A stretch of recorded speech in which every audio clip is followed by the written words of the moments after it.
This is a summery pavlova and it is so easy to prepare. It is crisp on the outside and marshmallowy in the center, filled with whipped cream and fresh berries, and it's absolutely incredible. Let's begin. You want to preheat your oven to 150 degrees Celsius or 300 degrees Fahrenheit, and we will first separate 4 eggs here. So I want only egg whites for this recipe. Pavlova is basically a meringue that is baked or dehydrated in the oven.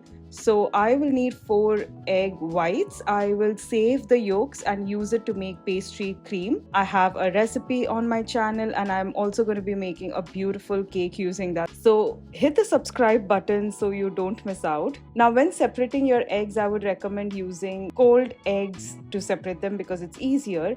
And even so, when you feel like the egg yolk is breaking apart, quickly take it away because the slightest amount of grease in the egg whites can stop it from whipping to its full volume. Always make sure that the bowl that you're using is clean and free from any kind of water or grease. And in this bowl of egg whites, you're going to add some salt and start whipping this first on a low speed for 3 minutes. We want to whip it to stiff peaks, and so you'll start first on a slow speed, the slowest speed setting on your electric mixer or stand mixer, anything that you're using. You gently want to wake the egg whites up, so you'll start off on the slowest speed and you'll start to see that it gets foamy and starts to increase in volume. Eventually, halfway through the 3 minutes, you will start to see it starts to look like shaving foam almost, and although it looks pretty voluminous, it is still not stabilized, and we do so by adding some caster sugar. So after 3 minutes you will increase the speed to medium and set a timer for another 3 minutes,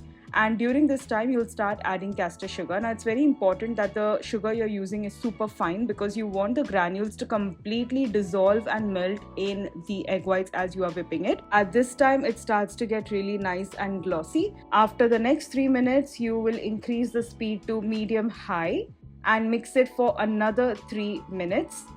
This will take you to almost stiff peaks. We are almost there, but we now need to flavor our meringue with some vanilla extract. So I'm going to add half a teaspoon. You don't want to add too much, especially if it's vanilla extract, because you don't want the liquid to mess up with the stiffness of the meringue. And finally, you will mix this for 1 minute on the highest speed setting. And after 1 minute, you will have these stiff peaks. How do you know they're stiff? So when I wiggle my beaters in the mix and lift the beaters, they hold its peak. And when I invert this bowl all the way upside down and then lift it back up, the peak remains as is, and that is a perfect stiff peak. Now sugar is hygroscopic in nature, which means that it absorbs moisture from the surrounding air, and that can cause your meringue to get really soggy instead of having that crisp exterior and marshmallowy inside. And in order to stop this from happening, we add some corn starch or corn flour. This helps trap the moisture and that helps keep your meringue really crisp on the outside and gives it a very marshmallowy interior. So I'll sift in a little of the corn flour first, and then I'll use this metal spoon with sharp edges because that prevents the air that you have whipped into the egg whites from getting deflated. The sharp edges of a metal spoon are ideal, but if you don't have that, you can simply just use your spatula. So after you've gently folded the corn flour or cornstarch into the meringue mix, you'll sift in the rest of the corn flour and then you will gently fold it in again. You don't want to overwork the meringue at this point. You just want to mix until you don't see the corn flour bits and they're well integrated into the stiffly whipped meringue. That looks perfect and glossy. Now we'll start plopping this onto our baking tray. So I have this parchment paper on which I have drawn an 8-inch circle with a pencil, but I will invert it so that it forms a template for me, and the paper will keep moving. So to stop that from happening, I'll just use the spatula that had the stray bits of meringue in there, and that acts as a glue keeping this paper in place. I'll invert this sheet of parchment right now, and using the 8-inch circle that I've drawn as a template or a guideline, I'll start plopping in the glossy meringue that we have just prepared onto this baking tray.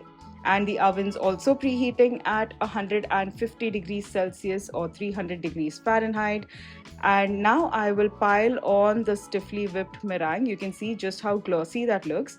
And it's very easy to shape this now. You're just going to start moving this around with an offset spatula. You want it to look like a cake almost, but with a little bit of a dent in the middle, because it is this dent that will accommodate the whipped cream. Now you can just decorate your meringue the way you want or create swirly patterns or any kind of shape. You can even pipe this meringue if you wish. Because of how stable it is, it's very easy to shape the meringue. So I will make that little dent in the center, which will act as a little bowl for all of our beautiful toppings, which are our freshly whipped cream and berries.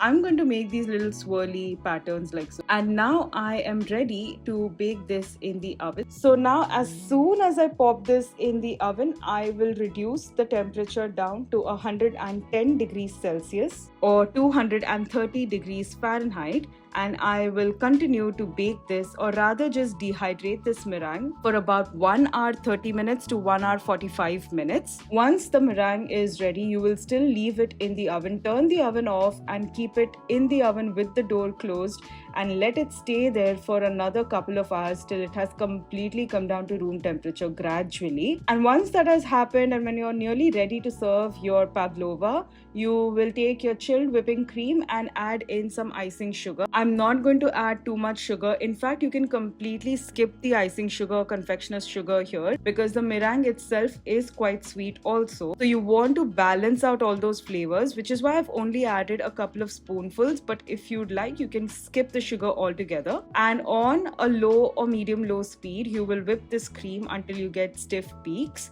You want to be sure that you're not whipping the cream on a very high speed because that can easily over whip the cream and you don't want that. Here is my pavlova all ready and it looks amazing. I'm going to take my palette knife to gently lift it off the parchment paper. It is light as air. It literally is weightless almost, and you can see just how amazing that looks. And we have this beautiful dent in the center, and we are going to fill that with all of that lush cream that we've just whipped. And you can see how the sides look, the swirly patterns. You can decide what personality and character you want to give your pavlova.